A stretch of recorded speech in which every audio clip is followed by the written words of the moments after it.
बिस्मिल्लाहिर्रहमानिर्रहीम। अच्छा, तो लास्ट टाइम हमने अप्रोच पढ़ी थी कार्डिक एमरजेंसीज़ को in relation to symptom wise कि एक पेशेंट आपके पास एमरजेंसी में प्रेजेंट करता है, उसको कैसे लेके चलना है आपने with background knowledge of cardiology, कि आप कार्डिक एमरजेंसीज़ के प्रोस्पेक्टिव से उस पेशेंट को एमरजेंसी के अंदर देख रहे हों, ताकि कोई कार्डिक पेशेंट मिस ना हो आपसे एमरजेंसी के अंदर, स्पेशली जब हम प्राइमरी केयर में बैठे होते हैं।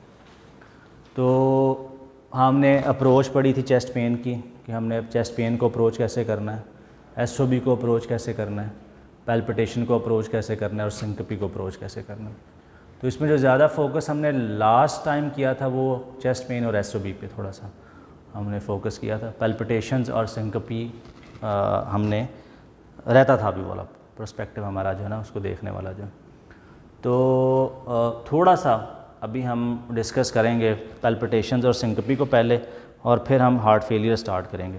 हार्ट फेलियर का एमरजेंसी पर्सपेक्टिव, कि एक पेशेंट एमरजेंसी में जब आपके पास आता है एंड यू आर सस्पेक्टिंग कि ये हार्ट फेलियर है, तो उसको क्लिनिकल डायग्नोसिस बनाना, उसको डिफ्रेंशिएट करना पल्मोनरी काज के साथ जो है, उसको डिफ्रेंशिएट करना बाकी जो काज हैं, रीनल काज है, साइकोजेनिक काज है, उसके साथ, ये बहुत ज़रूरी है।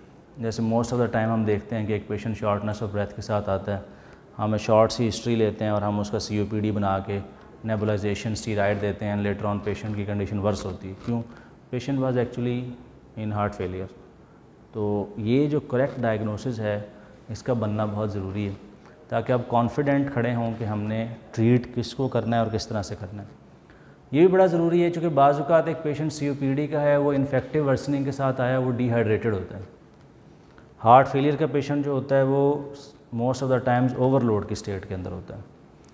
तो दोनों में कोई आप मुश्तरका तीर भी नहीं चला सकते। मैंने ये भी तीर चलाते देखा है लोगों को कि अच्छा समझ नहीं आ रहा, इधर से डेक्सा दिया होता है, इधर से लेसिक्स भी दिया होता है कि चलो कोई नहीं, कुछ ना कुछ तो मरीज़ का बन ही जाएगा, ठीक है ना। नहीं, इस तरह से नहीं करना, ठीक है ना। हिट एंड ट्रायल नहीं, ख़ास तौर पे ऐसे सिनेरियो में आपके पास 5-6 चीज़ें उंगली पे कंक्रीट हों कि हाँ ये 5-6 चीज़ें मैंने असेस करनी है, इनमें से कुछ है तो that patient is a cardiac patient. हाँ, इकट्ठे आ सकता है, दोनों चीज़ें इकट्ठी हों, ये हो सकता है कि एक पेशेंट नोन केस है COPD का, अब वो इन्फेक्टिव वर्सनिंग ऑफ COPD के साथ आया। COPD itself is a risk factor for heart failure, वो खुद एक रिस्क फैक्टर है। तो बाज़ औक़ात acute worsening of COPD precipitates acute decompensation of heart failure या कंजस्टिव कार्डिक फेलियर। तो ये दो इकट्ठी भी आ जाती है, उसका भी थोड़ा बहुत एक नो हाउ, एक आइडिया ले लेंगे उसको हमने मैनेज कैसे करना है। सो हार्ट फेलियर की अप्रोच हम देखेंगे एक दफ़ा जो आज, तो जो चीज़ें रह गई थी उसको एक दफ़ा दोबारा देख लेते हैं। पैल्पिटेशन थोड़ी बहुत हमने की थी। एक पेशेंट एमरजेंसी में आपके पास आता है विद रेसिंग ऑफ हार्ट, कि वो कहता है कि मुझे डॉक्टर साहब दिल की धड़कन बड़ी तेज़ महसूस हो रही है। अब वो बाज़ औक़ात ये भी कहता है कि धड़कन तेज़ महसूस हो रही है, बाज़ औक़ात ये कहता है कि डॉक्टर साहब जी घबरा रहा है, बाज़ औक़ात वो ये कहते हैं कि डॉक्टर साहब दिल डूब रहा है मेरा जो, ठीक है ना। तो ये 2-3 जो वर्डिंग होती हैं पेशेंट की, वो सम टाइम फिट हो रही होती हैं पैल्पिटेशन में। तो आपने एलेबोरेशन करवानी है कि जो आप बात कह रहे हैं उसकी मुराद क्या है।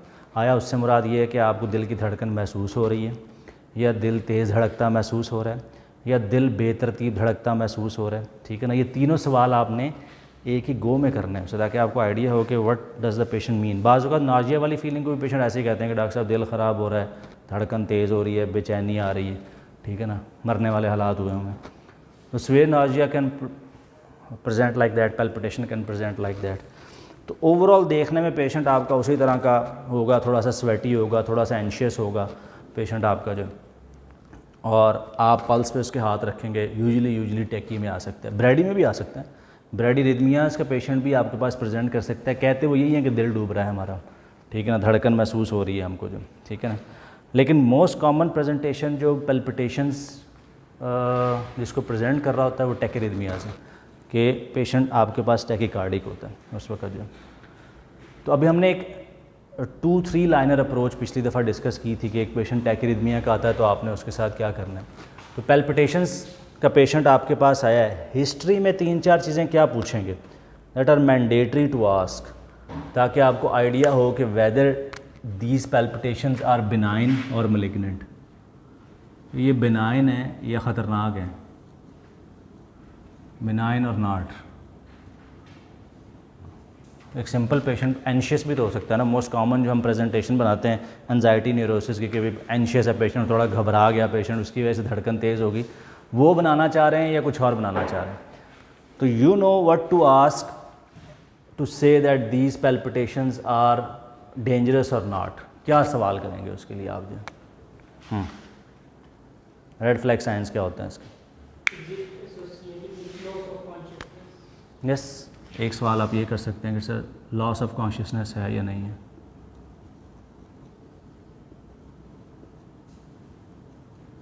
वो वाला पेशेंट, ये वैसे बुकिश है थोड़ी सी लाइन, लॉस ऑफ कॉन्शियसनेस के साथ पैल्पिटेशन का पेशेंट प्रेजेंट आपके पास लॉस ऑफ कॉन्शियसनेस की कंप्लेंट के साथ करेगा, नॉट विद द पैल्पिटेशंस। उसकी एसोसिएशन में पैल्पिटेशंस आप पूछ रहे होंगे बाज़ का, सिंकपी के सवालात के अंदर जो है ना, पैल्पिटेशंस जो प्राइमरी कहता है ना कि डॉक्टर साहब दिल की धड़कन समझ नहीं आ रहा क्या हो रहा है मेरे साथ, धड़कन बहुत तेज़ हुई है। सवाल पूछेंगे कि पहले कभी आपको इस इवेंट के साथ बेहोशी हुई है, ठीक है ना। प्राइमरी पैल्पिटेशंस के सवालात क्या होंगे? हाँ वो पहले आप तो डायरेक्ट उसी को पूछना कि रैपिड और नॉट, तेज़ है या नहीं, दिल की धड़कन तेज़ महसूस हो रही है या नहीं हो रही। आम तौर पे जो एंजाइटी की वजह से पैल्पिटेशन होती हैं, ये वैसे ही बाज़ औक़ात लोगों को दिल की धड़कन महसूस होती है, वो ये कहते हैं कि डॉक्टर साहब धड़कन महसूस होती है लेकिन तेज़ नहीं धड़कता दिल, बस वैसे दिल की धड़कन महसूस हो रही होती है, बेचैनी हो रही होती है हमें उस वजह से। इट शुड बी रैपिड अगर पैल्पिटेशन ड्यू टू टैकीरिथमिया है। दूसरे नंबर पे आप पूछें कि वेदर इट्स रेगुलर और नॉट, रेगुलर है या इर्रेगुलर है, क्या सिग्निफिकेंस है इसकी। फिर आप यहीं पे एक सस्पिशन बना सकते हैं कि हो सकता है पेशेंट को एट्रियल फिब्रिलेशन हो। अगर वो कहता है कि डॉक्टर साहब बेतरतीब सी है, कभी तेज़ हो जाता है, फिर बीच में एक दो मिस हो जाती हैं, फिर आ जाती है, कभी आहिस्ता हल्की, ये चल रहा होता है, तरतीब कोई नहीं है धड़कन की जो है ना। तीसरे नंबर पे ऑनसेट एंड ऑफसेट, ये बहुत इम्पोर्टेंट क्वेश्चन है। आप पूछेंगे कि अचानक शुरू होती है और अचानक ख़त्म हो जाती हैं, ठीक है ना, या जब शुरू होती हैं उसके साथ आपको चक्कर आते हैं, सर हल्का होता है, छाती पे वज़न बोझ आ जाता है, क्या होता है दोनों में से आपके साथ ये, ठीक है ना। Sudden onset with sudden offset, ये एसवीटी सुप्रावेंट्रिकुलर टैकीकार्डिया का फीचर होता है, उसके छोटे छोटे रन चलते हैं। प्रोक्सिमल एफिब भी इस तरह से प्रेजेंट कर सकता है, sudden onset and sudden offset के साथ जो, ठीक है ना। उसके साथ एसोसिएटेड कार्डिक सिम्टम्स हैं या नहीं है, वही जो आप अब्बास भाई बता रहे थे कि साथ चेस्ट पेन है, साथ डिस्निया है, साथ स्वेटिंग है, नौजिया है, ये चीज़ें हैं या नहीं है। अगर एसोसिएटेड कार्डिक सिम्टम्स हैं, सिंकपी है, लॉस ऑफ कॉन्शियसनेस ऊपर, तो ये रेड फ्लैग है, ठीक है। उसके बाद क्या आ जाते हैं, थायराइड का सवाल लाजमी करना है। क्या आप कोई किल्लड़ का मसला तो नहीं रहा पहले, कोई थायराइड का इशू तो नहीं रहा है, ये सवाल आप लाजमी पूछ लें, ठीक है ना। देन एक बहुत अहम सवाल, आप ख़ानदान में किसी की नौजवानी में या अचानक मौत तो नहीं वाक़या हुई है, history of sudden cardiac death in family, या आपका कभी दिल बंद हुआ हो और आपका CPR हुआ हो या झटका दे के आपको दोबारा उठाया हो, ये सवाल आपने लाजमी पूछने। ये 3-4 सवाल आपने पूछ लेने कि धड़कन तेज़ महसूस होती है, बेतरतीब तो नहीं धड़कता दिल आपका, अचानक शुरू होती है, अचानक ख़त्म हो जाती है, या उसके साथ कोई अलामात आती हैं, कोई छाती पे वज़न बोझ आ जाता है, बेहोशी वाली कैफियत आ जाती है, नहीं आती, कोई किल्लड़ का मसला तो नहीं है, कोई थायराइड का इशू तो नहीं है आपके ख़ानदान में किसी की अचानक नौजवानी में मौत तो वाक़या नहीं हुई है आपकी। ये सारी चीज़ें शो करती हैं कि the palpitations are not benign, they are malignant. You have to look for something serious cause. अब पहला काम क्या करेंगे वहाँ पे खड़े होकर आप, you have to take the vitals. आप यहाँ पे वाइटल्स ले लेंगे पेशेंट के, ठीक है ना, पल्स, BP, चेस्ट ऑस्कल्टेशन करेंगे उसकी, GCS देखेंगे उसका जो ना, जो हमने हीमोडायनामिक पैरामीटर्स डिस्कस किए थे कि अगर कोई टैकीरिथमिया चल रहा है, व्हेन विल वी से कि that patient is hemodynamically stable और not. If the patient has blood pressure more than 90 systolic, he is stable. There is no evidence of any typical cardiac chest pain, there is no evidence of any heart failure, there is no evidence of any altered mental status. तो ये चीज़ें assess कर लें कि patient drowsy तो नहीं है, BP उसका कितना है, चेस्ट पेन तो नहीं है, साथ उसको चेस्ट में क्रैप्स तो नहीं आ रहे, गैलप रिदम तो नहीं आ रहा।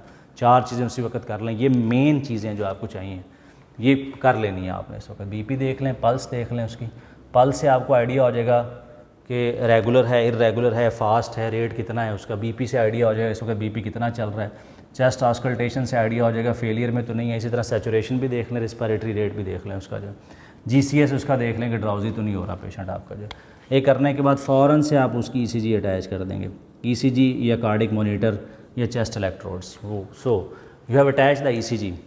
अब what will you do next? यहाँ से आगे एमरजेंसी प्रोस्पेक्टिव का हमने लास्ट टाइम डिस्कस किया था। क्या देखेंगे ECG पे? ईजी अप्रोच बताई थी, डायग्नोसिस को छोड़ दें, एमरजेंसी में खड़े हैं आप, ECG सामने पड़ी है आपके, व्हाट विल यू सी? पहली चीज़ क्या देखेंगे उस ECG पे? नहीं, ये हम एमरजेंसी में खड़े हैं ना, आप अभी वहाँ पे सीधा आ गए हैं आप, टाइम नहीं है आपके पास। पेशेंट ऐसे ये आधा पूरा बेहोश हो रहा है, धड़कन तेज़ हो रही है, पसीने आ रहे हैं, आपके अपने पसीने आ रहे हैं, पाँव टांगें फूल रही हैं आपकी, ठीक है ना। तो अब उसमें पुरानी ECG मंगवाने का टाइम भी नहीं है आपके पास। अभी निकाल लें कि ये क्रिटिकल है या नहीं है। इसमें से क्या चीज़ें देखेंगे? क्या? Yes, whether it's a broad complex और नैरो।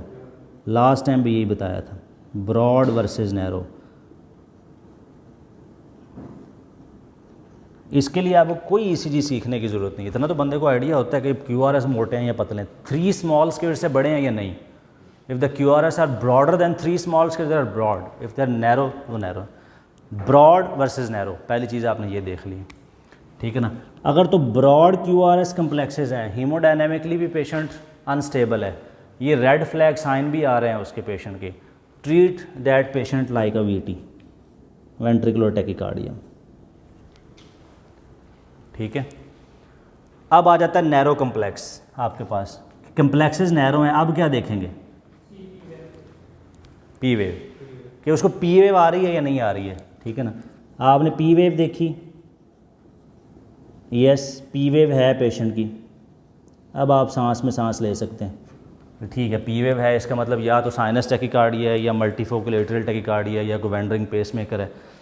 कम से कम कार्डिक पॉइंट ऑफ व्यू से ख़तरे वाली चीज़ नहीं है। काज ढूंढनी है मैंने इसकी कि ये क्यों पैल्पिटेशंस के साथ आया है, फीवर के साथ आ गया है, अंडरलाइंग MI चल रहा है उसको, थायराइड का इशू है उसको।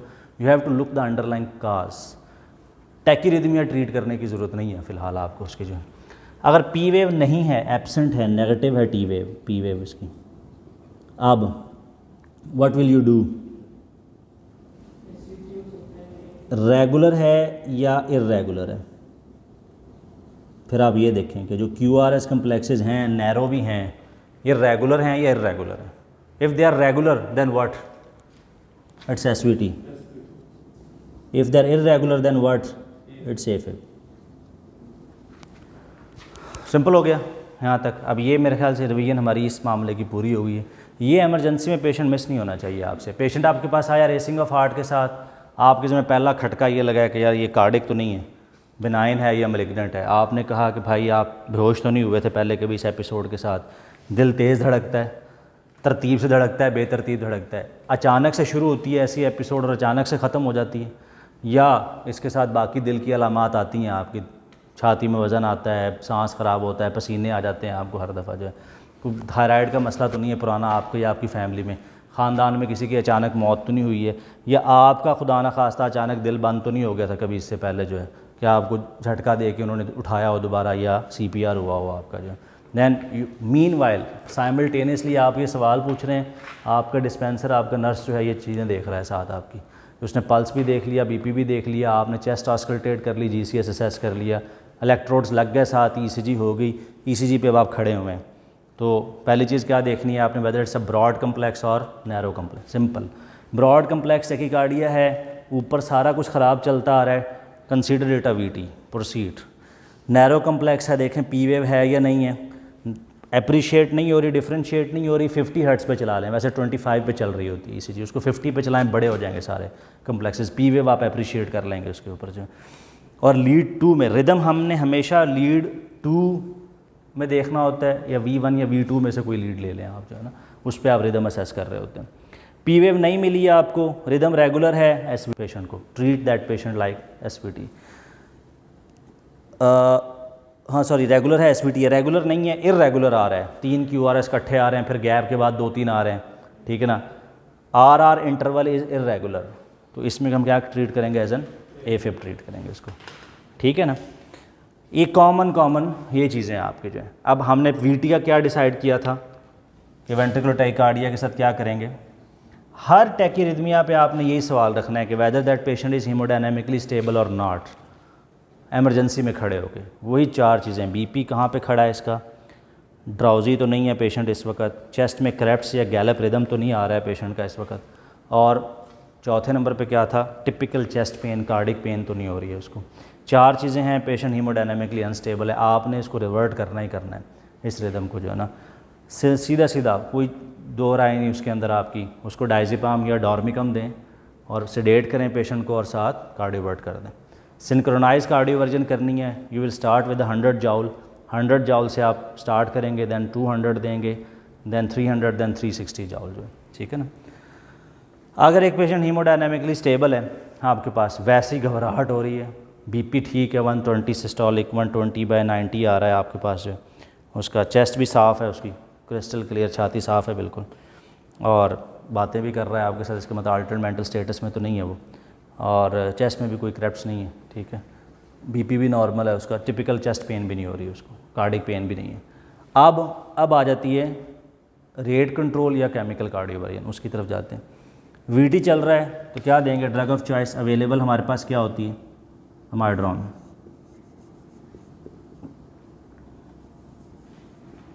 कॉर्ड्रॉन के नाम से आती है, 150 से लोड कर देंगे पेशेंट को जो है, then 360 milligram over 6 hours and 900 milligram over 18 hours दे देंगे पेशेंट को, ठीक है ना।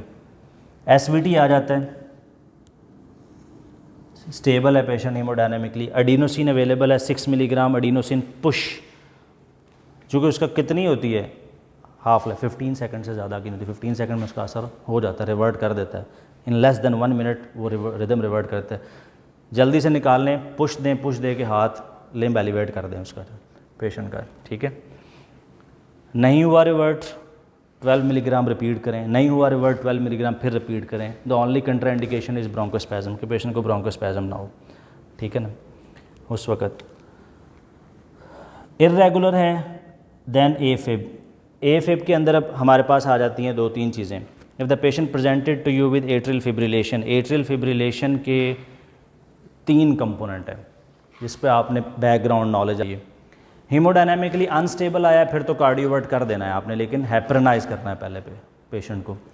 क्यों? क्योंकि AFib जब चल रहा होता है वहाँ पे इंट्राम्यूरल या इंट्राकार्डिक क्लॉट का रिस्क बहुत ज़्यादा होता है।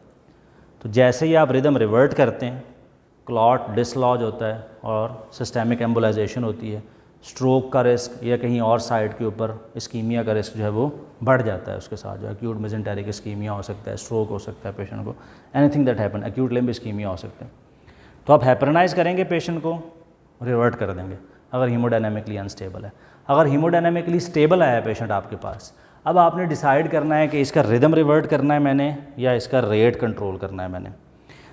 तो वहाँ पे अब आपने वो एक थ्योरेटिकल डिसीजन है अब आपका कि आप खड़े हैं, AFib आ गया, हीमोडायनेमिकली स्टेबल है लेकिन फास्ट चल रहा है उस वक्त वो, ठीक है ना थोड़ा सा। तो अब आपकी स्ट्रेटजी, अगर तो पेशेंट ओल्ड है, बूढ़ा है पेशेंट, डॉक्यूमेंट हो चुका है कि ये प्रोक्सिमल है, ये परमानेंट, ठीक है ना, पिछली मल्टीपल ECG और पिछला कार्डियोलॉजिस्ट या डॉक्टर उसको डाल चुका है थेरेपी के ऊपर जो है, रेट कंट्रोल के ऊपर। फिर आपने रिदम कंट्रोल के ऊपर नहीं जाना है, फिर आप सिंपल उसका रेट कंट्रोल करें, उसको बीटा ब्लॉकर दें या कैल्शियम चैनल ब्लॉकर दे दें उसको।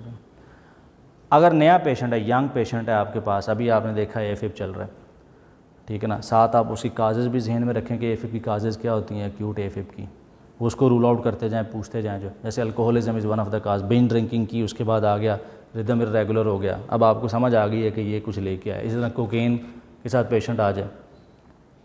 और तीसरे नंबर पे नमूनिया, चेस्ट इन्फेक्शन हुई पेशेंट को, चेस्ट इन्फेक्शन हुई, AFib चल रहा है, पहले बता रहे हैं जी कोई मसला है ही नहीं दिल का, तो अब आप समझ सकते हैं कि ये न्यू ऑनसेट हो सकता है। इसकी आप केमिकल कार्डियोवर्जन कर सकते हैं। उसमें भी हमारे पास जो अवेलेबल ऑप्शन होती है वो माइड्रॉन की होती है, हम माइड्रॉन दे सकते हैं आप उसके अंदर जो, ठीक है ना।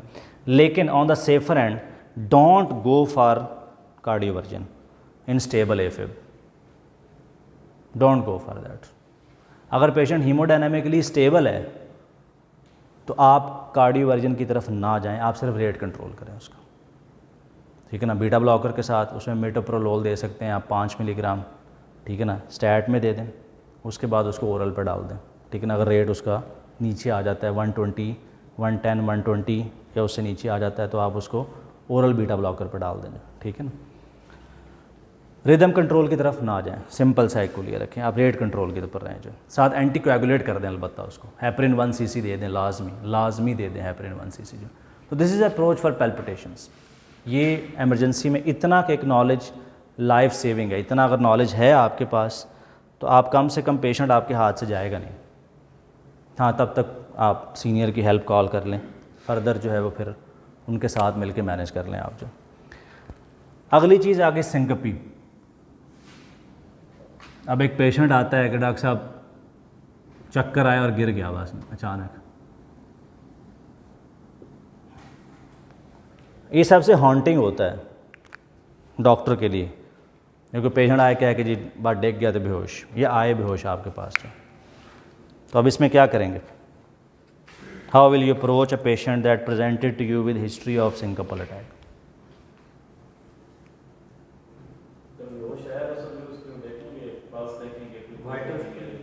बैकग्राउंड में क्या होगा कि इसको मैंने क्या कैसे चलाना है, what are the differentials that have to be in your mind. पहली चीज़ जो है ना वो जहन में आपकी यही होनी चाहिए कि मेरे डिफरेंशियल्स क्या हैं, जो कि अपने डिफरेंशियल्स के ऊपर आपने उसको एवेल्यूएट करना है।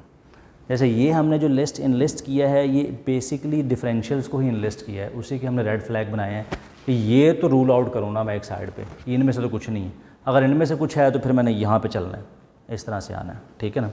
तो जब सिंकपी का पेशेंट आएगा तो व्हाट्स इन योर बैकग्राउंड, क्या हो। सिंकपी से मुराद क्या है कि एक पेशेंट को सडन लॉस ऑफ कॉन्शियसनेस हुआ and the patient regain the consciousness after 1 और 2 मिनट्स, और उसके बाद कोई पोस्ट इक्टल फेज़ नहीं है, कोई टॉर्ट्स पाल्सी नहीं है, कोई लेथार्जी नहीं है, कोई फटीग नहीं है। तो ये एपिसोड को, इस एपिसोड को आप सिंकपल अटैक कहते हैं, ठीक है ना, सादा ज़बान में। तो अब सिंकपल एपिसोड जो है वो उसकी क्या अंडरलाइन काज हो सकती है?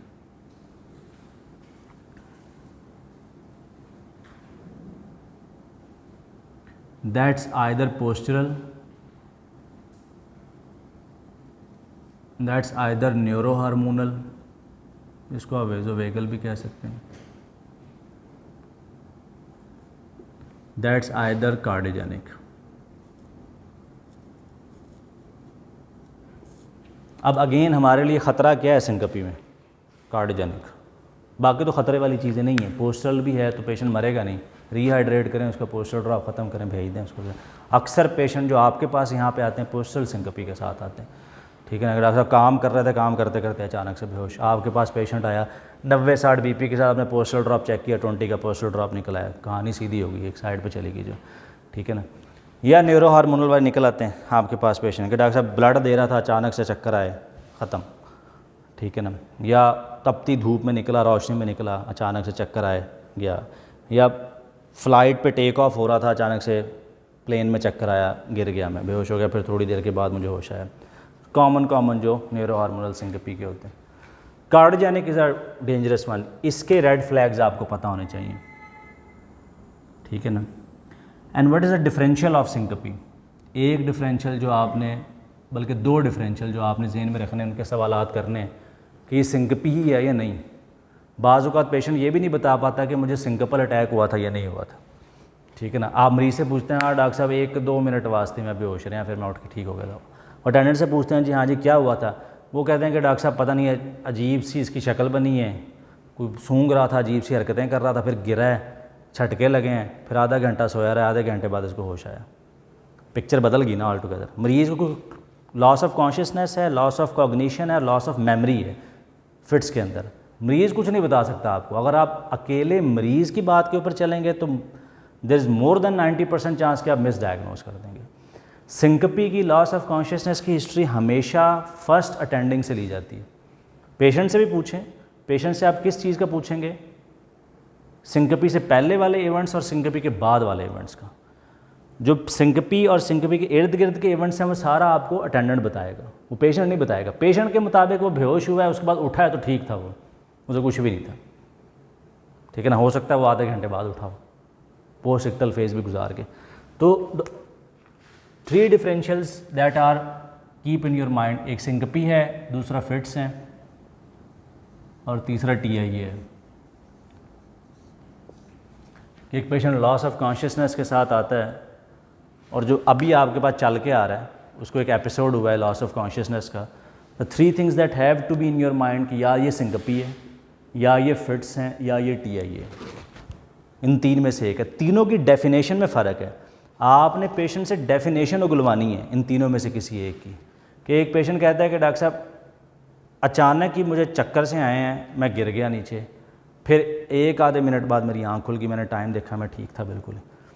अब ये सिंकपी है, ठीक है ना। एक पेशेंट कहता है कि बस अजीब सी हालत हो गई थी, बस अजीब सी स्मेल सी आ रही थी, सनसनाहट सी पूरे जिस्म में होना शुरू हुई है, साथ ही मुझे पता नहीं क्या हुआ मेरे साथ। साथ वाले से पूछा जाए डॉक्टर साहब ये गिरा है, इसको पूरे फड़फड़ाया है, झटके लगे हैं, झटके लगने के साथ ही चीख निकली है इसकी, साथ ही इसका पेशाब भी निकल गया, पखाना भी निकल गया। उसके बाद ये निढाल हो गया, उसको उठा के हम आपके पास ले आए, हाथ रस्ते आते में इसको होश आ गया। ये फिट्स है। TIA है। अब TIA जो वर्टिब्रो बेजलर TIA है, उसमें अचानक से पेशेंट ऐसे अनकॉन्शियस हो सकता है आपके पास से, ठीक है ना। वो भी आपके पास टू सम एक्सटेंट सिंकपी से मिलती जुलती हिस्ट्री दे सकता है, ठीक है ना। लेकिन उसमें रिस्क फैक्टर्स मौजूद होंगे, डायबिटिक होगा, हाइपरटेंसिव होगा, हाइपरकोएगुलेबल स्टेट की जो भी हमारी कार्डिक हिस्ट्री थी उसमें कुछ ना कुछ उसका रिस्क फैक्टर मौजूद होगा उसका, ठीक है ना। और वो मल्टीपल अटैक्स नहीं हो सकते। TIA इस तरह मल्टीपल नहीं आ सकता कि जी 8-10 दफ़ा हो चुका है।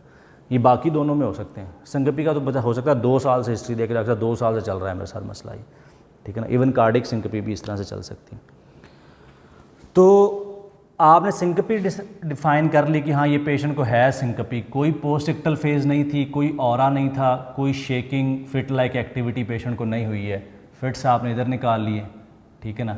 कोई फोकल न्यूरोलॉजिकल डेफिसिट नहीं निकला आपको, कोई एक आंख से बिनाई नहीं गई, कोई लकवे वाली कैफियत, एक साइड पे वीकनेस वाली कैफियत नहीं आई, कोई एक साइड की सेंसेशन नहीं गई पेशेंट की, और तो ये आपने TIA भी रूल आउट कर लिया। अब पीछे बच गई सिंकपी आपके पास कि जिसके अंदर पेशेंट ने completely without any residual defect सारा कुछ रीगेन कर लिया अपना। अब इसमें क्या रूल आउट करेंगे आप? पहले नंबर पे अगेन कार्डियोजेनिक के मज़े की बात है, वही सवालात हैं पेशेंट के। क्या आपने कहना है कि अच्छा जब बेहोश हुए थे, बेहोश होने से पहले छाती में दर्द तो नहीं आया था, वज़न तो नहीं आया था, धड़कन दिल की तेज़ तो नहीं हुई थी आपकी जो, या एक्सर्शनल तो नहीं है सिंकपी? द मोस्ट इम्पॉर्टेंट क्वेश्चन जो आपने पूछना होता है कार्डिक हिस्ट्री में कि एक्सर्शनल तो नहीं था, ये काम तो नहीं कर रहे थे आप, कोई मुशक्क़त तो नहीं कर रहे थे आप उस वक्त कोई जो है, ठीक है ना। देन प्रीसीडिंग, उससे पहले कोई पाल्पिटेशंस तो नहीं थी आपको, चेस्ट पेन तो नहीं थी, कोई स्वेटिंग वगैरह जितने भी कार्डिक सिम्टम्स हैं उनमें से कोई तो नहीं आ रहा था आपको जो, ठीक है। अगेन फिर यही सवाल, क्या आपको कोई थायराइड का इशू तो नहीं है, ख़ानदान में किसी को दिल का मसला, आपको पुराना कोई दिल का मसला तो नहीं, ये आप पूछ लेंगे उस पेशेंट का जो। आगे एवेल्यूएशन क्या करेंगे? अगेन वाइटल्स, पहले नंबर पे वाइटल्स आ जाएंगे आपके पास। वाइटल्स आपको पता होने चाहिए, वो आपने निकालने हैं। अगेन हीमोडायनामिकली स्टेबल है या नहीं पेशेंट, ये पूछ लेना है आपने उस पेशेंट का जो, ठीक है ना। दूसरे नंबर पे precordium, most important aspect of examination in terms of syncope, ये प्रीकॉर्डियम की एग्जामिनेशन है। उसमें भी करनी है आपने, लेकिन इसमें बहुत ज़रूरी है, चूँकि आम तौर पे सिंकपी की एसोसिएशन होती है जो हम देखते हैं वो स्ट्रक्चरल हार्ट डिजीज़ के साथ ज़्यादा होती है। एरिथमियास के साथ भी होती है, लेकिन स्ट्रक्चरल हार्ट डिजीज़, जैसे AS का पेशेंट है, हल्की सी एक्सर्शन की बेहोश होकर आ गया आपके पास एयरटिक स्टेनोसिस का, चूँकि उसका फिक्स्ड आउटलेट है, कार्डिक आउटपुट उसका फिक्स्ड है, उससे ज़्यादा नहीं, चूँकि आउटलेट ही फिक्स हुआ है, स्टेनोज हुआ हुआ है एयरटिक वाल्व उसका, उसने ज़्यादा हल्की सी एक्सर्शन ज़्यादा की, आगे दिल जितना मर्ज़ी पीछे तेज़ धड़क ले, जितना मर्ज़ी फोर्सफुली धड़क ले, लेकिन आगे से खून निकलना जिस नाली से वो फिक्स हो चुकी है, वो प्लाइबल नहीं रहा वाल्व जो है, वो फिक्स स्टेनोज वाल्व है, जैसे डिमांड बढ़ेगी मायोकार्डियम की, पेशेंट सिंकोपी में चला जाएगा आपको, ठीक है ना। तो प्रीकार्डियम की एग्जामिनेशन, एपिक्स बीट डिस्प्लेस तो नहीं है, कोई मरमर तो नहीं आ रहा, कोई पैरासनल हीव तो नहीं आ रही पेशेंट की, गैलप तो नहीं है, चेस्ट में क्रैप्स तो नहीं आ रहे इस पेशेंट के, फेलियर का कोई फीचर तो नहीं है। प्रीकार्डियम और चेस्ट एग्जामिनेशन आपने टॉप प्रायोरिटी पे जहन में रखने के सिंकोपी करनी है। देन उसके बाद इमीडिएटली ईसीजी करवा लेनी है आपने उस पेशेंट, ठीक है ना। प्रीकार्डियम और चेस्ट एग्जामिन करें, ईसीजी करवा लें, ईसीजी पे आप एरिथमिया रूल आउट कर लें, ठीक है ना। अच्छा, कुछ भी नहीं मिला, प्रीकार्डियम भी फ़ाइन, ईसीजी भी फ़ाइन, लेकिन हिस्ट्री आपको ख़तरनाक दे रहा है वो, how will you go next, अब आगे करेंगे आप? Yes, then you proceed with a transthoracic echocardiography, TTE की तरफ चले जाएंगे आप। ट्रांसथोरेसिक इको भी नॉर्मल आ गई उस पेशेंट की। अब क्या करेंगे? ये टू सम एक्सटेंट ओपीडी का केस बनता है किसी हद तक, क्योंकि चल के आया ना, इवेंट तो हो गया उसका पहले। अब क्या करेंगे? नेक्स्ट स्टेप क्या होगा? हॉल्टर, उसके बाद हॉल्टर मॉनिटर करेंगे आप उसका, हॉल्टर मॉनिटरिंग। और अदर काजेज़ को रूल आउट कर लेंगे आप साथ। अदर काजेज़ क्या हैं कि एट लीस्ट सीबीसी में एनीमिया रूल आउट कर लें, थायराइड प्रोफाइल में उसका हाइपरथायराइडिज्म रूल आउट कर लें, हाइपर दोनों हो सकते हैं उसके, ठीक है ना। हॉल्टर मॉनिटरिंग आगे, हो सकता है कोई शॉर्ट रन ऑफ वीटी चलाओ उस वक्त उसको, ठीक है ना। हो सकता है कोई शॉर्ट रन ऑफ एफिप चलाओ उसको उस वक्त, या हो सकता है कोई शॉर्ट पाज आया हो, 3 सेकंड का एसिस्टली हो गया उसको, दिल की धड़कन बिल्कुल बंद for that period of time. फिर हम क्या करते हैं, 24 to 48 आवर्स के लिए हॉल्टर मॉनिटर लगा देते हैं उसको, वो देखते हैं फिर एकदम, ठीक है। तो दिस इज़ अ एल्गो जहाँ पे आपने चलना है। कार्डियोजेनिक सिंकोपी, न्यूरो हार्मोनल वेजोवेगल रीअश्योरेंस देनी है आपने, कुछ भी नहीं करना, उसको अवॉइडेंस बतानी है कि जिन चीज़ों से ये ट्रिगर होती है उसको अवॉइड कर ले, वो उन सिनेरियोज़ को, उन सीन्स को, ठीक है ना। टिल टेबल टेस्ट करवा के इसको डायग्नोज कर सकते हैं आप जो। देन पोस्चरल सिंकोपी, ये कॉमन भी है, आती भी है आपके पास, टिल टेबल, हाँ, ठीक है ना। पोस्चरल सिंकोपी, अब ये 2 तरह से हो सकती है आपके पास, या तो पोस्चरल हाइपोटेंशन की वजह से,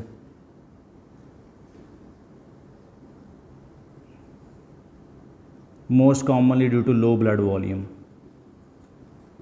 या डिसऑटोनोमिया की वजह से,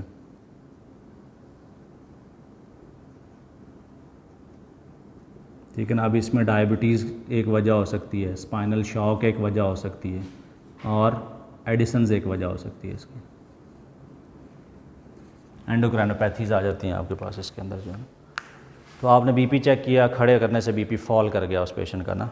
देन पहली हिस्ट्री तो आप लें कि लो ब्लड वॉल्यूम तो नहीं है, कि धूप में काम तो नहीं करता रहा वो, वॉमिटिंग की हिस्ट्री तो नहीं है, डायरिया तो नहीं है, ब्लड लॉस तो नहीं है कोई इस तरह का।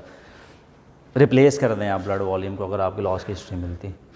लेकिन आप कहते हैं कि कुछ भी नहीं है इसके अंदर, वो कहता है कि डॉक्टर साहब यही चल रहा है मेरे साथ, तो बैठ के खड़ा होता हूँ, चक्कर आ जाते हैं, सुबह सुबह चक्कर बढ़ जाते हैं, पसीने आना शुरू हो जाते हैं बैठे बैठे, मुझे समझ नहीं आ रही कि आपने पोस्टर ड्रॉप देखा, 30 का पोस्टर ड्रॉप आ रहा था, आपने फ्लूइड भी लगा दिया उसको, 1 लीटर पानी भी दे दिया उसको आपने जो, ठीक है ना। बैठे बैठे बीपी उसका 130 से 140 पे चला गया, आपने फिर चेक किया, फिर 100 सिस्टोलिक, पोस्टल ड्रॉप फिर 30-40 का दोबारा आ गया उसका जो। अब मोस्ट कॉमनली ये लो ब्लड वॉल्यूम नहीं है, अब there has to be something with the tone of the vessel, को टोन के साथ मसला हो गया वेसल की। तो टोन कौन मेंटेन कर रहा होता है? आपका सिंपैथेटिक नर्वस सिस्टम मेंटेन कर रहा होता है, या आपके हार्मोन्स कर रहे होते हैं उसको टू सम एक्सटेंट जो। तो हो सकता है उसको डिसऑटोनोमिया चल रहा हो, डायबिटीज़ को रूल आउट कर लें, हिस्ट्री ले लें, अगर हिस्ट्री है तो हो सकता है डायबिटिक डिसऑटोनोमिया हो उसका, नहीं है तो स्क्रीन कर लें डायबिटीज़ को कम से कम। इस तरह स्पाइनल शॉक, ये तो खैर आता ही पेशेंट आपके पास, चलता फिरता नहीं आएगा, ये पेशेंट आपके पास आएगा ही लेटा हुआ अक्सर जो है। ये हमारे पास रहे भी हैं पेशेंट जो ट्रामा के साथ, कितनी दफ़ा वो बेचारा हाइपरटेंशन में गया है, और मोस्ट ऑफ द टाइम आपने ब्लड वॉल्यूम भी रिप्लेस कर दिया, बेचारे की टांगें तक सूजने वाली हो जाती थी, लेकिन बीपी उसका मेंटेन नहीं होता था, सेप्सिस भी नहीं, वो भी करेक्ट कर चुके आप। तो कहाँ फिर हम प्रेशर देते थे उसको, नॉर्पिन स्टार्ट कर देते, थोड़ी सी नॉर्पिन से उसका बीपी स्टेबल हो जाता था, ठीक है ना। तो टोन ही नहीं ना एक तरह से स्पाइनल शॉक के अंदर। देन एडिसन्स, ये भी देख चुके हैं आप 2-3 पेशेंट हैं, ये भी इसी तरह से आते हैं लो मार्जिनल बीपी के साथ, 90-60 बीपी 160 चल रहा है बीपी जो, ठीक है ना, खड़े होते हैं, चक्कर आते हैं, बीपी ड्रॉप करते हैं, ठीक है ना। कॉर्टिसोल डेफिशिएंसी, मिनरलोकॉर्टिकॉइड डेफिशिएंसी जो है ये भी पोस्चरल सिंकपी करवा देती है। तो ये ओवरऑल पिक्चर जो है ये यहाँ तक क्लियर हो गई हैं चीज़ें। इसमें से कार्डिक एमरजेंसीज निकाल लेंगे अब, नहीं syncope is also unconsciousness. Syncope is just temporarily cerebral perfusion interrupt होती है किसी भी वजह से, ठीक है ना, और वो जैसे ही पेशेंट नीचे गिरता है आगे साथ ही उसकी कॉन्शियसनेस रीगेन हो जाती है, ठीक है ना। अब वो पोस्चरल भी हो सकती है, वो न्यूरो हार्मोनल भी हो सकती है, वो कार्डियोजेनिक भी हो सकती है, ठीक है ना। अनकॉन्शियसनेस तो सिंपल पेशेंट का अनकॉन्शियस हो जाना है, वो एक जर्नल टर्म है। वो है ट्रॉमा की वजह से भी हो सकता है, वो पॉइजनिंग की वजह से भी हो सकता है, वो सेडेटिव की वजह से भी हो सकता है।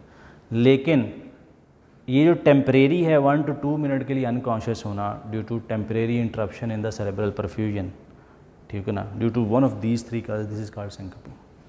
इसमें पेशेंट आपके पास कॉन्शियसनेस रीगेन कर लेगा, फिर ही आप सिंकपी कहेंगे। अगर एक मुस्तकिल बेहोश पड़ा हुआ है वो सिंकपी नहीं है, उसे फिर आप कैटेगराइज करेंगे कि ये क्या है, ये स्टूपरस है पेशेंट आपका, ये कोमाटोज है पेशेंट आपका, ये डेड है ये पेशेंट आपका। उस अनकॉन्शियसनेस की क्लासिफिकेशन डिफरेंट हो जाएगी फिर जो। हाँ, सिंकपी नहीं होती उसमें, हाइपोग्लाइसीमिया न्यूरोग्लाइकोपीनिया करवाता है, उसमें अनकॉन्शियसनेस होती है। वो एक दफ़ा गिर गया है, जब तक आप उसकी ब्लड ग्लूकोज नॉर्मल नहीं करेंगे नहीं उठ सकता वो, ठीक है ना। इस तरह सेडेटिव की वजह से एक पेशेंट बेहोश हो गया, अनकॉन्शियस हो गया है, जब तक सेडेटिव का इफेक्ट रहेगा पेशेंट आपका अनकॉन्शियस रहेगा। या तो एंटीडोट दे दें या उसको क्लियर होने दें सिस्टम से, जैसे बेंजोडाइजेपिन पॉइजनिंग के साथ आ जाते हैं आपके पास, ओपिएड ओवरडोज के साथ आ जाते हैं पेशेंट आपके पास जो है, ये इनके साथ यही होता है। हाँ, इलेक्ट्रोलाइट इम्बैलेंस है, इलेक्ट्रोलाइट में हाइपोनेट्रीमिया की वजह से अगर एक पेशेंट अनकॉन्शियस हो गया, अल्टर्ड स्टेट में चला गया है, तो जब तक आप उसका इलेक्ट्रोलाइट इम्बैलेंस करेक्ट नहीं करेंगे तब तक पेशेंट कॉन्शियस नहीं होगा, ठीक है ना, वो नहीं आ सकता कभी भी इस तरह से, ठीक है। तो वो सिंकपी की क्लासिफिकेशन के अंदर नहीं आते। सिंकपी का मतलब यही है कि एक एपिसोड हुई and the patient recover from that episode, इसके यही 2 डिफरेंशियल बनते हैं, ठीक है ना। फिट्स का अपना एक प्रोड्रोम है, उसमें हल्की फुल्की शेकिंग सिंकपी में भी हो जाती है गिरने से, लेकिन proper fit like tonic clonic activity या टॉनिक एक्टिविटी या क्लॉनिक या ए टॉनिक एक्टिविटी वो फिट्स के अंदर ही आती होती है। उसकी एक प्रॉपर पोस्ट एक्टल फेज़ है, उसका समटाइम्स ऑरा होता है। तो वो सारे सवालात आपने करने हैं उस पेशेंट से, ऑरा का पेशेंट से पूछना है, पोस्ट एक्टल फेज़ के बाद के हालात का पेशेंट से पूछना है, एपिसोड का अटेंडेंट से पूछना है आपने उसकी जो। TIA का भी इस तरह, TIA ज़ाहिर है एक साइड की सर्कुलेशन रुकी है ना, टेम्परेरी रुकी है, तो कुछ ना कुछ फोकल डेफिसिट आएगा उसको। पेशेंट कहेगा डॉक्टर साहब अचानक से एक आंख की बिनाई ख़त्म हो गई मेरी, अचानक से चक्कर आए, मुझे बड़े ज़ोर के चक्कर आए, कानों में रिंगिंग हुई मेरी, बोलने में मसला आना शुरू हो गया, फिर मैं बेहोश हो गया। तो डिसआर्थीरिया आया उसको, थोड़ा सा वर्टाइगो आया, तो वर्टिब्रो बेजलर आपको आइडिया होगा, TIA हुआ है उसको जो। ये कहता है डॉक्टर साहब चलने में मसला आ गया मेरे, मुझे आइडिया नहीं हो रहा था कि चलते चलते मैं गिर रहा था दाएँ या बाएँ तरफ, चक्कर आना शुरू हुए, फिर मैं बेहोश हो गया, ठीक है ना। अब ये क्या हुआ, उसको अटैक्सिया हुआ, अटैक्सिक होने के बाद वो बेहोश हो गया। तो वहाँ पे हमेशा कहीं पे फोकल न्यूरोलॉजिकल डेफिसिट आएगा, तो वो उसका पैथोग्नोमोनिक फीचर है। ये फिट्स का है, इस तरह सिंकपी का है। इन तीनों की डेफिनेशंस बेसिकली आपने पूरी करनी है पेशेंट की हिस्ट्री में, तब आपने प्रोसीड करना है आगे। जैसे डिजीनेस को आगे हम चल के जब न्यूरोलॉजी की एमरजेंसीज करेंगे उसको डिस्कस करेंगे। डिजीनेस का मतलब है चक्कर आना। एक मरीज़ कहता है मुझे चक्कर आ रहे हैं।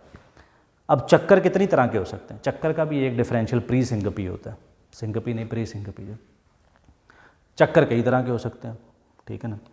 तो उसको आपने डिफरेंशिएट करवाना है 3 कैटेगरीज़ में अगेन, कि चक्करों से आपकी मुराद क्या है कि आप बैठ के खड़े होते हैं, आंखों के आगे अंधेरा आ जाता है, या आप बैठ के खड़े होते हैं या करवट बदलते हैं या चलते हैं तो चीज़ें घूमना शुरू हो जाती हैं, आपका सर घूमना शुरू हो जाता है या चीज़ें घूमना शुरू हो जाती हैं, या जब आप उठ के बैठते हैं चलते हैं आपका बैलेंस ख़राब हो जाता है, आपको लगता है कि आप गिरेंगे किसी तरफ। So dizziness can either be a pre syncope, it can either be a vertigo, it can either be a disequilibrium. अब तीनों में ज़मीन आसमान का फ़र्क है। प्री सिंकपी इन तीनों में से किसी वजह से हो सकती है। उस पेशेंट को जो है, ठीक है ना। वर्टाइगो आइदर प्रेफरल होगा या सेंट्रल होगा उसको। डिसइक्विलिब्रियम सेंसरी एटेक्सिया हो सकता है या सेरिबेलर एटेक्सिया हो सकता है। तो ये तीनों लोकेशन वाइज मुख्तलिफ जगह पे पैथोलॉजीज़ पड़ी हुई हैं।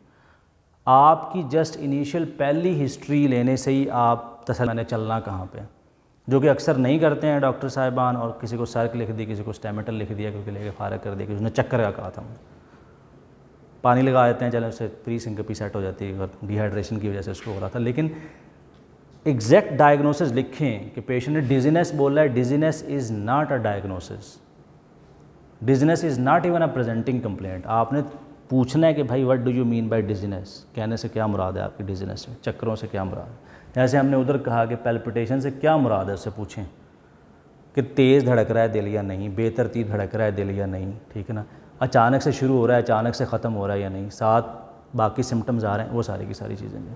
तो ये दो चीज़ें, दो पहले की थी, दो ये की थी, इनमें अभी कोई एम्बिग्यूटी क्वेश्चन